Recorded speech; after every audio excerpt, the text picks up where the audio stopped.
So this is my Ford F450. Like all of you know, gas gauge, this thing, they suck. So I bought one from Advance. They actually, you have to flip them the other way around because full is empty, empty is full. I put the ground wire with this right here. The positive one, I put it where it goes with the screw. And I'm gonna zip tie this right here.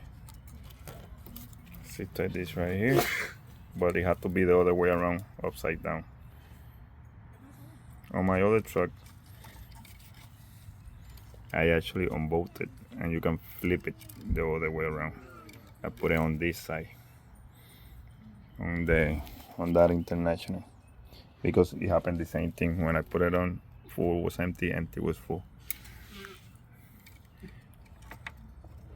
And now what I'm gonna do, I'm gonna cut it before it get to empty, because when you put it right there on empty, it's exactly right there on empty. So I don't want to run out of fuel as soon as it's empty. Like it doesn't go under the line of empty. So I'm just gonna cut it a little bit smaller so it doesn't go. But I tested it already, put the key on. It actually worked pretty good. This is a 2000 F450.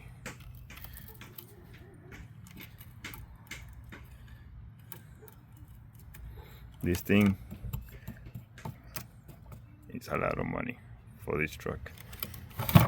Actually, this is, I think it's from a gas truck that I ended up finding. Changing the plug right here.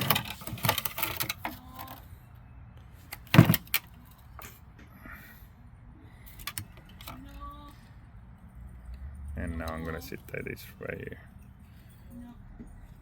It should work. It's working already. I checked it out on the gauge.